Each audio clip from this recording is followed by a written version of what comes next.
Hello friends, कैसे हो आप लोग। तो फ्रेंड्स, फिर से मैं आप लोगों के लिए एक नई वीडियो लेके आया हूँ। इस वीडियो के अंदर ना आप बात करेंगे एमआरआई क्या होता है, एमआरआई क्या होता है। ठीक है, उसके साथ साथ इसमें आप क्या क्या चीज़ें देखते हैं, मतलब आप बेसिक्स कवर कर लेंगे एमआरआई का। तो चलिए गाइस, बिना टाइम वेस्ट करते हुए अपने टॉपिक को अभी स्टार्ट करते हैं। तो एमआरआई की पूरी फुल फॉर्म है गाइस, मैग्नेटिक रेजोनेंस इमेजिंग। मतलब मैग्नेट्स के साथ आप बॉडी की इमेजिंग कर रहे हैं। रेजोनेंस मतलब यहाँ बॉडी अपना कुछ फंक्शनिंग कर रही है, वो क्या और वो चीज़ें आगे आप बात करेंगे। तो चलिए guys, it is a medical imaging technology that use a strong magnetic field and create detailed image of organs and tissue in the body. तो ये बात कर रही है एक मेडिकल इमेजिंग टेक्नोलॉजी है जो क्या करती है, स्ट्रॉन्ग मैग्नेटिक फील्ड का यूज करके अपनी बॉडी की डिटेल्ड इमेज निकालती है ऑर्गन्स और टिश्यू की। ठीक है, और इसके अंदर जो स्कैनर है ना, स्कैनर जिस अपना सिटी में था उसी टाइप का अपने को एक स्कैनर देखने को मिलेगा, जैसे एक लार्ज ट्यूब, बड़ी ट्यूब की तरह। सिटी थोड़ी सी ओपन मिलेगी, लेकिन ये अपने को थोड़ा सा बंद मिलेगा, मैग्नेट बंद मिलेगी। और बीच में एक टेबल होगा, जिस टेबल पे पेशेंट लेटेगा और जो फिर पेशेंट अंदर चला जाएगा, सेम सिटी की तरह। ठीक है गाइज, अगर आप यूजेज कहाँ होते हैं तो इसको आप यूज़ करते हैं अगर ब्रेन में कोई प्रॉब्लम है, तो स्पाइनल कॉर्ड में कुछ प्रॉब्लम है, चेस्ट में कोई प्रॉब्लम देखने को मिलेगी, या फिर स्केलेटल सिस्टम में कुछ प्रॉब्लम्स है तो उस टाइम आप स्कैन करेंगे। अब्डोमेन का स्कैन करते हैं आप, पेल्विस का भी, रिस्ट का, हैंड का, एंकल का, फिट का। ये जो मेन है, मेनली ये करते हैं। इसके साथ आप होल बॉडी का करते हैं, अलग अलग बॉडी पार्ट्स का स्कैन करते हैं, लेकिन मेनली तो ये है ना, इन केसेस के अंदर आप ज़्यादा अपने को एमआरआई देखने को मिलेगा। देन नेक्स्ट आ रहा है कि how does MRI works. MRI काम किस तरह करती है, ये देखिए गाइज, सिंपल सी एक एग्जांपल, सिंपल सी अपन बात करते हैं। अपनों को एक एमआरआई इमेज लेने के लिए ये चीज़ें प्रोटॉन्स पर डिपेंड करती है। प्रोटॉन्स क्या होगा, एक हाइड्रोजन के अंदर ये पार्टिकल है इसका। ठीक है गाइज, जिस मान के चलना बॉडी के अंदर प्रोटॉन्स है, प्रोटॉन्स किसके पास है, हाइड्रोजन के पास। बिकॉज अब पानी पीते हैं, पानी क्या है, H2O, H2O के पास क्या है, हाइड्रोजन, H हाइड्रोजन है ना, उसी हाइड्रोजन के पास ये प्रोटॉन्स, यही प्रोटॉन्स फिर अपने को इमेज में हेल्प करते हैं। और इनका इन प्रोटॉन्स है, मतलब ये इनके पास कुछ ना कुछ पॉजिटिव चार्ज है, और ये अगर इनके पास कुछ ना कुछ चार्ज है तो ये क्या करें, एक मैग्नेट की तरह काम करें ना। अगर ये मैग्नेट है तो इनका बेनिफिट क्या है, एक तो इनको नॉर्थ पोल मिलेगा अपने को और एक मिलेगा साउथ पोल। ठीक है, तो ये देखिएगा, जब यही जो छोटी छोटी मैग्नेट्स है ना, इनको अगर आप मैग्नेटिक फील्ड के अंदर रखेंगे ना तो ये एक तरफ हो जाएंगे, जिस तरफ जो स्ट्रॉन्ग मैग्नेटिक फील्ड होगा उस तरफ एक डायरेक्शन बना देंगे, मतलब अपने को एक वेक्टर देखने को मिलेगा, और वो हो जाएगा अपना सिंगल मैग्नेटिक वेक्टर। और अभी आप क्या करेंगे, अभी अपन एक देंगे RF pulse, radio frequency pulse देंगे। जैसे अपन रेडियो फ्रिक्वेंसी पल्स देंगे ना, जो अपनी जो भी स्टेडी स्टेट थी ना, उससे जो मैग्नेटिक वेक्टर था ना, वो अभी कुछ ना कुछ टर्न ले लेगा। पहले वो लॉन्ग एक्सिस में था, अभी वो क्या इसमें चला जाएगा, शॉर्ट एक्सिस में आ जाएगा। और जिस तरह अभी ये क्या करेगा, फिर से अपन जैसे RF बंद करेंगे तो ये क्या होगा कि RF बंद करने के बाद ये देखिएगा, जैसे ही अपना करंट जाएगा फील्ड वहाँ से, तो जाने के बाद जो अलाइनमेंट वापस आएगी लॉन्गिट्यूड में, तो जिस टाइम कुछ एक एनर्जी निकलेगी, और इसी एनर्जी को अपन यूज़ करके अपन इमेज बनाते हैं। ये चीज़ समझ आ गई, इस तरह काम करती है। अभी ये कह रहा है कि what is being imaged with MRI, MRI के साथ ये क्या क्या उस इमेज के अंदर देखने को मिलेगा। तो सिंपली एक वाटर इमेजिंग है। वाटर इमेजिंग किस तरह है, क्योंकि लगभग अभी H2O से डिपेंड है ना, इसके अंदर वाटर फॉर्मेशन होगी, एडिमा वगैरह अपने को बहुत अच्छी तरह से दिख जाता है। इसके अंदर दो सिक्वेंसेस अपने को देखने को मिलते हैं, T1 और T2। T1 के अंदर ना वाटर अपने को दिखेगा ब्लैक, और T2 के अंदर वाटर दिखेगा वाइट, बिकॉज T1 के अंदर यहाँ सिग्नल नहीं है वाटर के पास, और T2 के अंदर ये क्या है, हाई सिग्नल्स है। T1 T2 को भी अपन एक्सप्लेन करेंगे जब अपन पूरी एमआरआई की सीरीज लेंगे ना, उसमें एक बार आप सीधा ही पढ़ रहे हैं। अभी एक प्रोटॉन डेंसिटी आ रही है, PD इमेजिंग बोलते हैं जिसको। तो ये क्या है, ये जो T1 T2 के बीच का है, और ये अपने को जैसे मान के चलो, जैसे मेनकस, नी का मेनकस है, उस केस के अंदर ये प्रोटॉन डेंसिटी की इमेज वगैरह लेंगे ना, तो ये अपने को बहुत ज़्यादा हेल्पफुल होगी। और एक चीज़ और है गाइज, जैसे नॉर्मल जो एमआरआई की इमेज है ना, उनमें 2 से 8 सीक्वेंसेज लगाते हैं। जो भी सीक्वेंसेज आप यूज़ करते हैं, सीक्वेंसेज कौन से वो भी मैं आगे बता दूंगा। इनमें ना मिनिमम कम से कम 2 मिनट से लेकर मैक्सिमम 15 से 20 मिनट तक लगते हैं अपने हर एक सीक्वेंस के अंदर।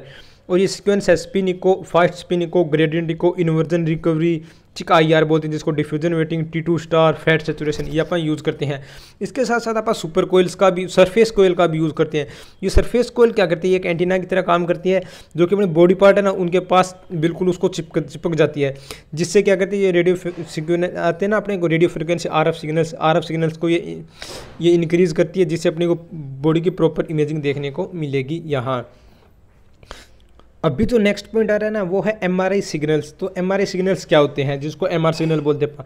जैसे सिटी एक्सरे के अंदर आप टर्म्स यूज कर रहे थे, एक्सरे के अंदर डेंसिटी और सिटी के अंदर एटेन्यूएशन कर रहे थे ना, उसी तरह एमआरआई के अंदर आप सिग्नल्स का यूज करते हैं। तो ये सिग्नल्स क्या है, पहले डेंसिटी क्या करी थी अपने को, इमेज शो करी थी ना, जैसे शेड्स ऑफ ग्रे शो कर रहा था ब्राइट एंड वाइट की, ठीक है, वाइट एंड ब्लैक की बोल रहे। उसी तरह एटेन्यूएशन सिटी के अंदर इमेज को शो कर रहा था, यहाँ पे एमआरआई में ये सिग्नल्स शो करते हैं।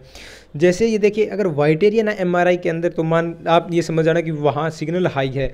वहाँ अगर एमआरआई इमेज के अंदर आपको डार्क एरिया दिखे तो वहाँ आप समझ लेना वहाँ सिग्नल्स लो है, ठीक है गाइज।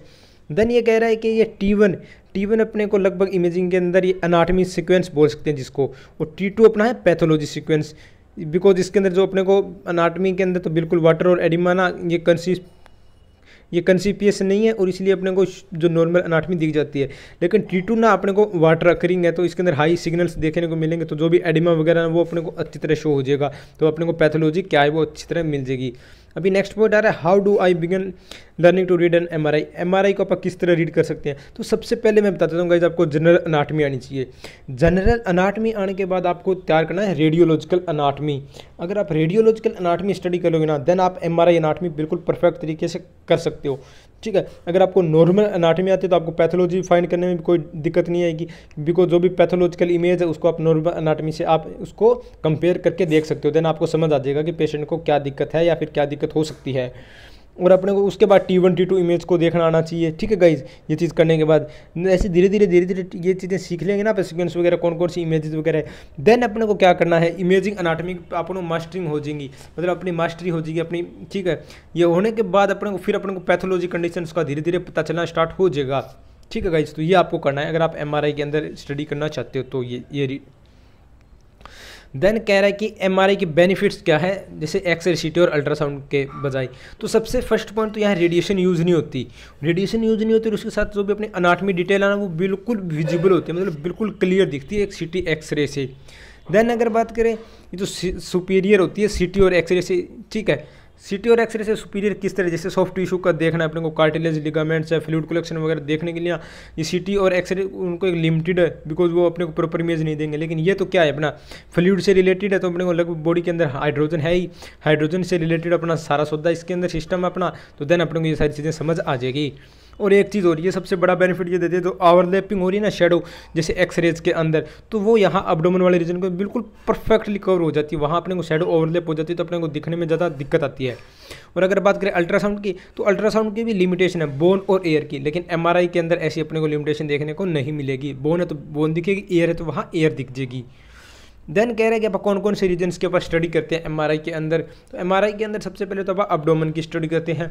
अब्डोमेन के बाद बाइल और पेनक्रियाटिक डक्ट MRCP बोलते हैं जिसको, मैग्नेटिक रेजोनेंस कोलेंजियोपेनक्रियाटोग्राफी, ठीक है गाइस। ब्रेन की एमआरआई करते हैं, आप स्पाइन की, cervical spine, lumbar spine, thoracic spine, coccyx, sacrum, इनकी भी आप एमआरआई करते हैं। मेनली अपने को सर्वाइकल, लंबर और थोरेक्स देखने को मिलेगी, या फिर बोल सकते हो डोर्सल। फीमेल पेल्विस हो गया। जॉइंट्स कौन कौन सी हैं, जैसे एल्बो की एमआरआई करते हैं, फिंगर की होगी, फुट, एंकल, हिप, नी, शोल्डर, टीएम, रिस्ट एक्सेट्रा। साथ में आप वेस्कुलर स्ट्रक्चर्स की एंजियोग्राफी वगैरह करते हैं, या फिर कोई पेशेंट को कैंसर वगैरह है तो उस केस में भी अपन उसकी एमआरआई करते हैं।